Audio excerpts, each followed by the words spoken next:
Hello, world, and welcome back to another episode. My name is Anthony Bartolo, and today I'm joined by Cassie Brevu. Cassie, how's it going? It's going pretty good. How are you? Good, good. It's been a minute. I know you and I presented Yes. together at Ignite, right? With hmm Seth Juarez. But last time we saw each other was in Milan. We went to watch Inter Milan play at San Siro Stadium. So I thought, what better time to wear the jersey that we saw each other last Love watching it. that game while we have La Copa America and Euro Cup going on. So long ago, and it's crazy to think that's been that long ago. What have you been up to? Just it's in Minnesota. It's usually really nice right now, but it's super hot. So I've been doing a lot of home decorating, even though I want to be doing gardening.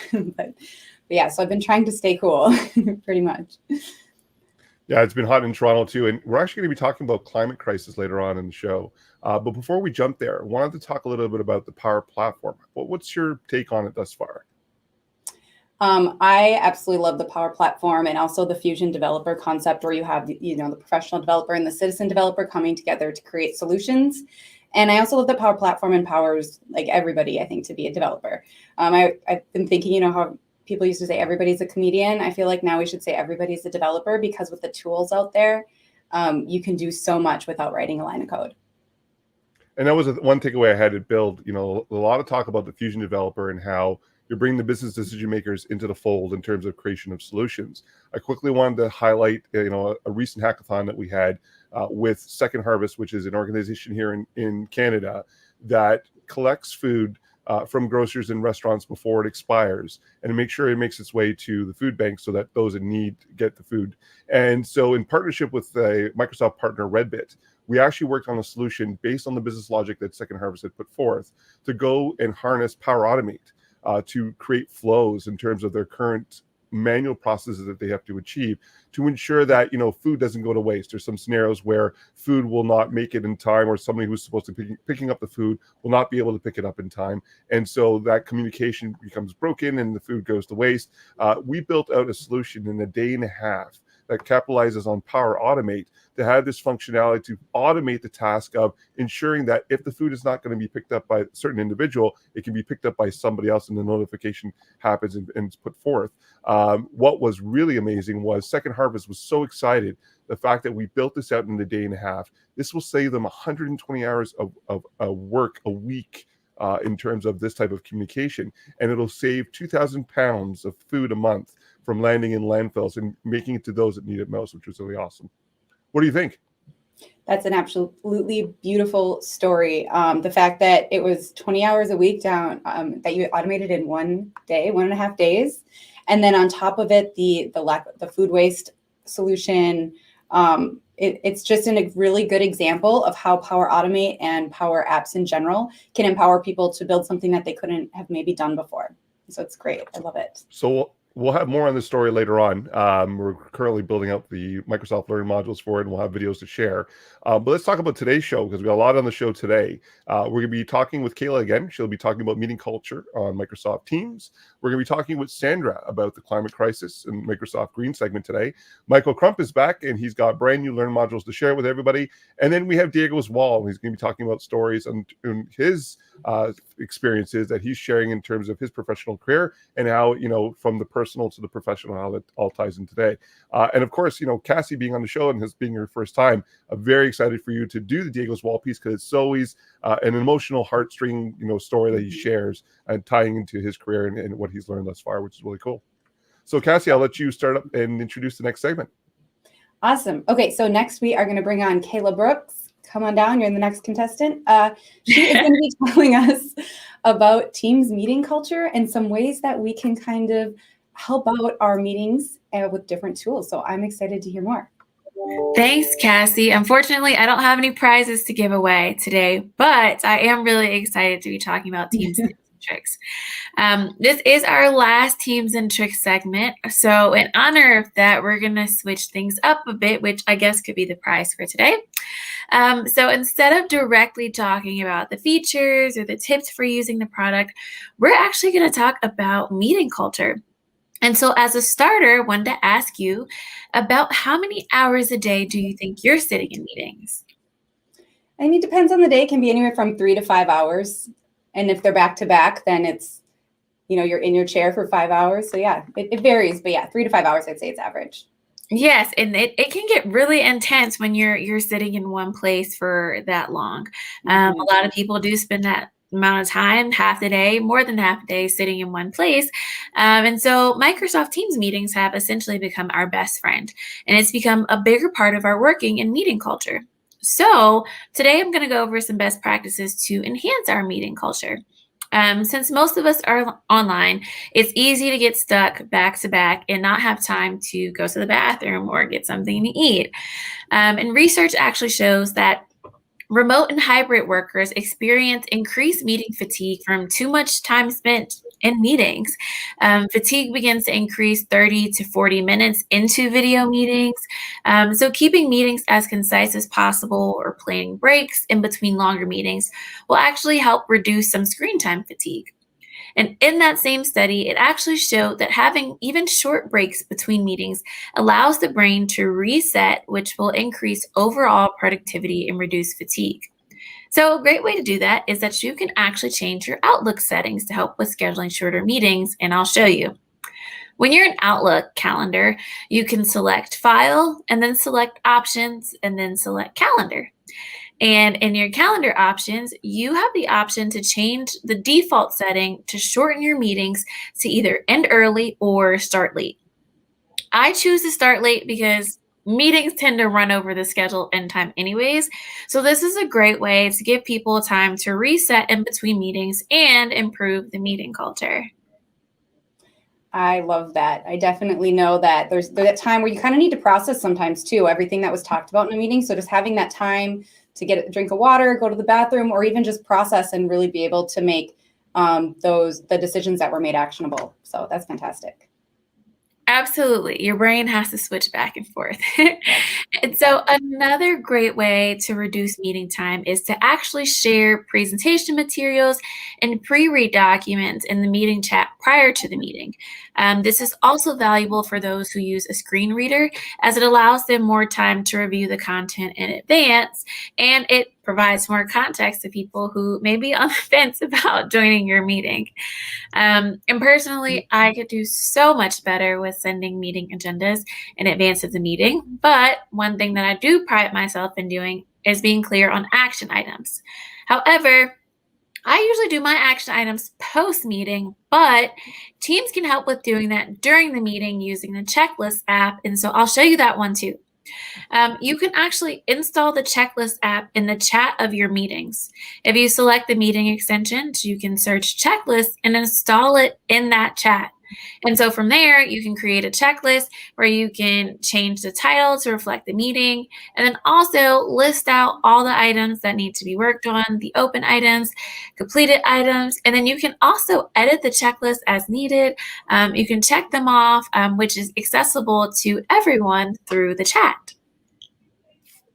I love this. That is so cool. So I love having agendas for meetings. I actually worked at a company where you had to have an agenda for a meeting, and you also then had for like weekly meetings, and you would add those throughout the week. And so everybody could kind of take a pre-read on that and be prepared for the meeting.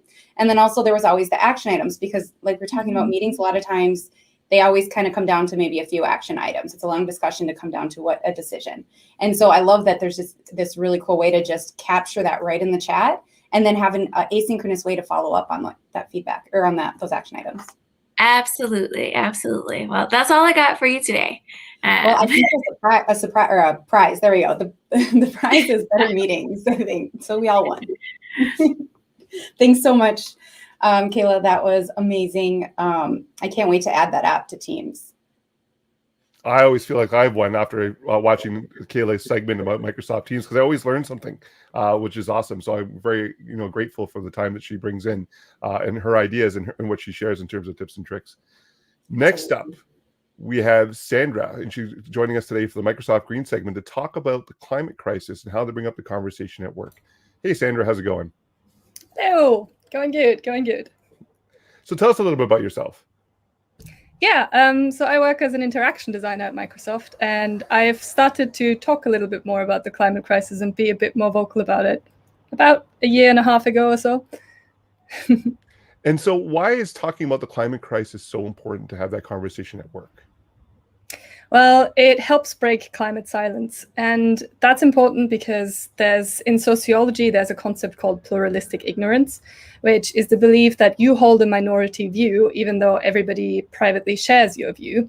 And because nobody is talking about something or nobody is acting on something, it feels like you're the only one, basically. And in order to change the lens through which we see the world, we need to hear about a topic from all kinds of sources, and we need to hear about discussed based on values and not just facts. And from those sources, we need to hear about it at work too. So we need to hear about it in our personal lives and in the news, but also at work. And it's at work where I think there's a lot of room for us to talk a little bit more about the climate crisis. Now, we at Microsoft, we strive to develop green. We even have this segment here on the show. It's Microsoft Green. How does the discussion around the climate crisis impact, what we produce and what development cycles are in place in terms of the conversation that occurs? Yeah, so the good thing about just bringing it up, even if it's just brought up as a topic during a break, is that it has ripple effects. You kind of start thinking about, how could I make my own work greener, or where could I push a leader a little bit more to make an impact, and for that leader to take a decision that would then have a positive impact on the planet. So the ripple effects are great, and you don't really know who you will influence or who you will inspire to take action just by talking about it. So it's a great way of just having that ripple effect throughout your entire network.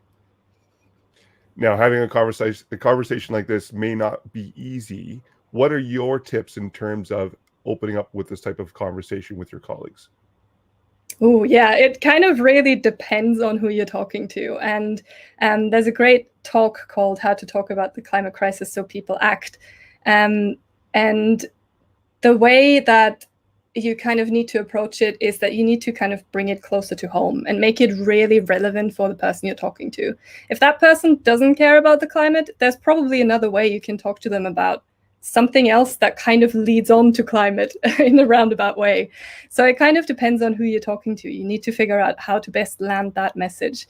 And then, making it really, really relevant for the person, because it is a thing that is going to impact all of us. Some of us earlier, some of us later, based on where we're located geographically and our social status and everything. But all of that we need to keep in mind, and we need to start and continue talking about it. And that's the key piece here, is it has to be relevant to those that you're talking to. You mentioned before, you talk about the polar bears and the ice, and definitely important. This is, something that we have to take in consideration, but in some regions that's not of importance. So what is the correlating factor that would, strike a chord inside of somebody in terms of, this is important. This is why we're talking about this in the workplace. Where are the other resources that are available that people can read up? You mentioned the TED Talk. I think we're going to share the link in the show notes. What other resources do you suggest? Yeah, so I did a TEDx talk last year on this specific topic of breaking the climate silence at work. And there's lots of great communities out there. ClimateAction.tech is one of them, and I'm a co-organizer of that community as well. And it's a great place to just start figuring out where employees can have an impact and take action. The talk, How to Talk About the Climate Crisis So People Act, is also on the ClimateAction.tech YouTube account. So checking that out to figure out how to communicate things a little bit more clearly is also great. I think that's all that comes to mind. Yep, and as mentioned, we're going to have everything inside of the show notes in terms of all the links that Sandra's talked about. Sandra, thank you very much for being on the show. Such an awesome topic to talk about. Next up, we have Michael Crump, and he'll be showcasing brand new Microsoft Learn modules that were just launched at Build and how they can impact you in terms of your upskilling. Take it away, Michael. Hey there. Thank you so very much for having me back again. What I've done for today is that I have grouped several sets of Learn modules into different learning paths. So if you attended maybe some of the sessions at Build or watched some of the sessions at Build, now you can actually go in and try it like hands-on. So we're going to cover Azure Bicep, mixed reality, and static web app for authentication and more. So let's just jump straight into the video. Okay, kicking things off here, this is all about deploying and managing resources in Azure by using Bicep. So if you don't necessarily know what Bicep is right now, you may be familiar with ARM templates. So ARM templates, something like Azure Resource Manager. So what a Azure Bicep does is that if you're already familiar with that JSON and that syntax that you've been doing with Azure Resource Manager, you're going to find that with Bicep, it's a declarative syntax that will help with things like a more concise syntax as well as improved type safety. So really, in fact, Bicep files, they just simply compile to standard ARM templates. So in this path, you'll learn all about Biceps and Azure Bicep and how to get started with them. Next up, we have one of my favorites, which is all about mixed reality with digital twins and Unity. So HoloLens 2, that is Microsoft's flagship mixed reality device. So it gives you unique and immersive experiences. And in this learning path, you're going to be working on a simulated industry scenario for a windmill farm by pulling in real-time turbine data using Azure Digital Twin Service. So one of the goals here is that you're going to be able to have a foundation of practical ways of visualizing and experiencing data in this 3D augmented reality. So definitely check that out. Next up, what we have here is we have web development and web development for absolutely everyone. So if you are brand new to the world of programming, we're going to explore the concepts of programming.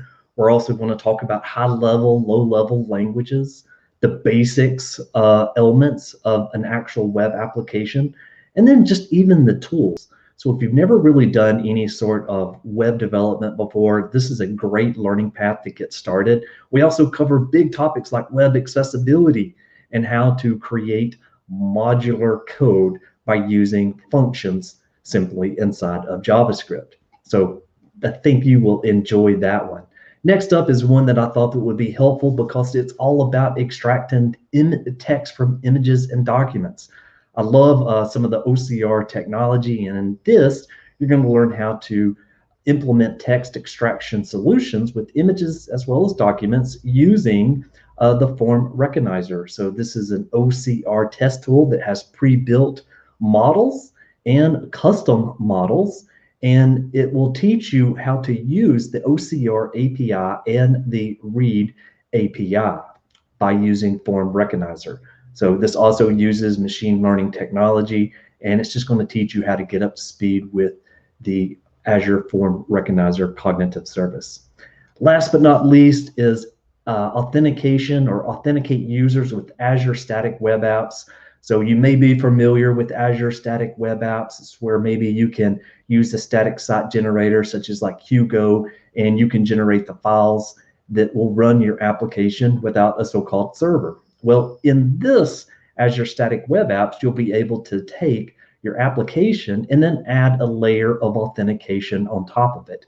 So where in the past you may just be thinking, oh, okay, it's just a web URL, but if you want to authenticate users, and if you want to just jump in there and just play with some of the different types of like APIs and APIs that are accessible, you can easily jump in and you can do that. So there's a little bit of different types of modules and learning paths that I think each and every one of you may be able to enjoy. You can find all of these obviously always in the show notes, as well as you can just simply go to learn.microsoft.com. Thank you so very much, and back over to our wonderful host. Thank you, Michael. So awesome to have you on the show. It's been a while, but you know, the digital twin IoT one with mixed reality with the windmills is such an awesome module. They launched it at Build. Cassie, have you played with that one yet? I haven't, but I'm going to now. I absolutely love HoloLens and mixed reality and everything that you can accomplish with it and all the worlds you can create. I'm actually in the mixed reality home right now. Oh, there you go. Even better. So you're up next with Diego. Yes. So Diego is going to come share some stories with us on Diego's Walls, and I'm excited to hear what you have to say. Welcome. Hello, Cassie. Hello, Anthony, and hello, world. Yes, I'm, as you know, here in Seattle, broadcasting live from my office, and Cassie, yes, I'm going to share a post from the wall, actually. And this is one of my favorite ones. This one. I first heard him say this. He was a Uruguayan author. His name is Enrique Balinio, and he said it in Spanish, but I'll translate it to English. And it says, "We teach what we know, but we spread what we are." Right here. We teach what we know, but we spread what we are. What does this mean? It means many things. I think that for me, it means that we may want to teach something and say something and transmit something, but really what's contagious is our attitudes and the way we are. And I think like a person that does a really good job describing this is this gentleman from Canada. His name is Drew Dudley, and he gave a TED Talk called Everyday Leadership. It's only 6 minutes. I highly recommend everybody to watch it. But and he basically does something called the lollipop moments, because he gave someone a lollipop, a simple act, and that changed that person's life, and he didn't even remember that he did that. So I want to tell you my own version of that story, because I've seen this happen at Microsoft many, many times. It happens to me, that people have some impact on me they don't even realize, and it happened to me. And so this one story is from about 4 years ago. I was leading the Microsoft University recruiting team. It's a global team, and I went to India to witness the IIT college day zero recruiting. This is where all the companies go to the IITs, one of the best universities in India, and they recruit a lot of students. And it was my first time meeting the team. I wanted to cause a good impression, and I wanted to learn a lot. And so we went very early in the day, and we got assigned a part of the university with a few rooms. And I was visiting the team, so I didn't have really a job to do. So I was there for moral support and learn. But I noticed that as the interview started, that the section that they gave us was very messy on the floor. I don't know if there was a party the day before or more interviews, but the floor was really disgusting. There were like pieces of food and stuff. So I just thought, I have nothing to do. I went and found a broom like this one, and I just swept the floor, and then that was it. And I came back to Seattle, and life went on. And what's interesting is I was having a one-on-one later, probably months later, with the leader of the India team. Her name is Sonia. And he said, "I want to tell you something, Diego." I said, as a leader of the team, I always thought you were okay. I always liked you. But the moment that I truly believed in you as our leader, the moment that I truly said, I want to work with this individual, for this individual, was when I saw you grab that broom and sweep the floor, and it really blew my mind, because I went to computer science school. I was at Microsoft by then like 17 years, and I really was trying to impress the team. I remember we took the team, the India recruiting team, to the Falaknuma Palace in Hyderabad. This is a palace where literally presidents go when they go visit India. They take press, and we were in the terrace, and we dressed in like full like formal Indian attire. That's what really stayed with the team, what really impressed the team, was that I swept the floor when it was needed.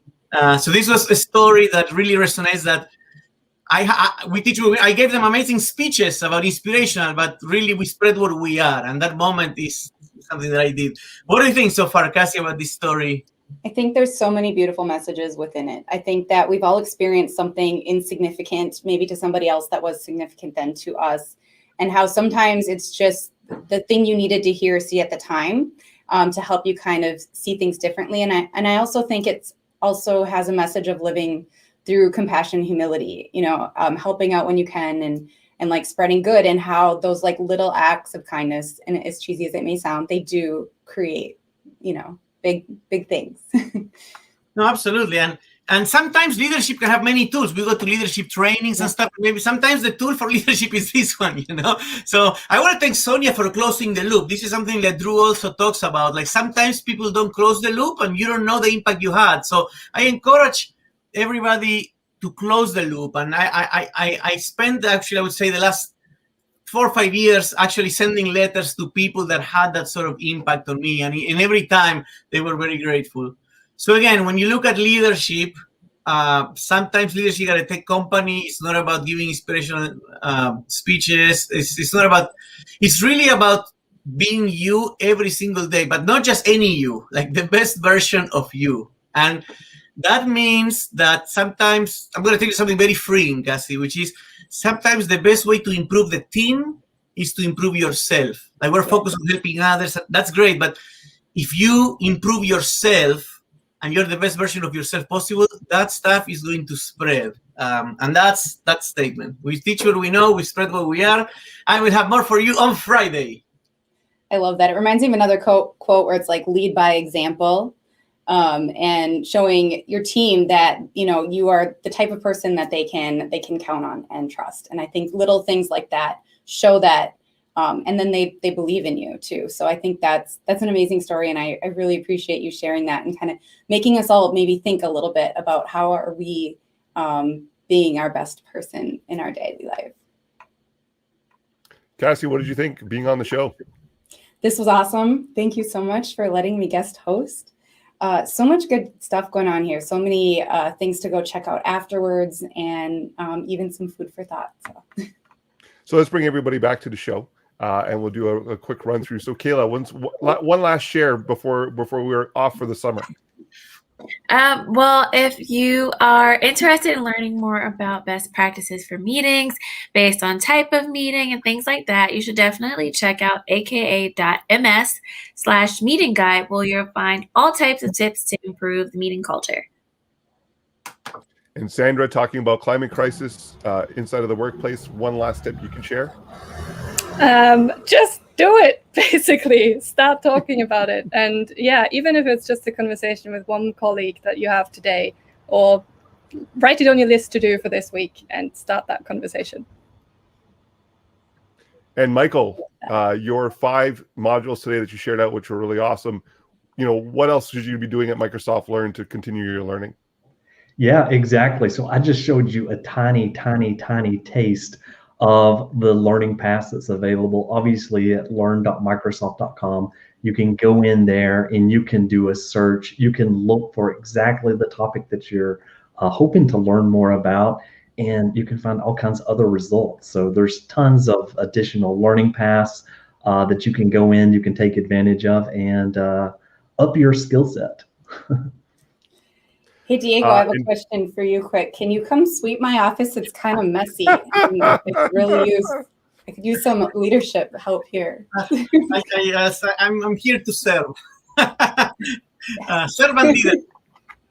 Thank you. Very important. If you ever go to India, check out Falaknuma Palace. They have a beautiful terrace. You know, and then every day, just check yourself and say, am I being my best self? Like, what's going on in my life, my feelings? Like, am I able to be because everything we do is being watched. Everything we do is contagious. So that's all. Just try to be your best self. And that's leadership. It reminds me of like awesome yoga story. and intentions. Oh, I'm so sorry. Go ahead. No, okay, that's okay.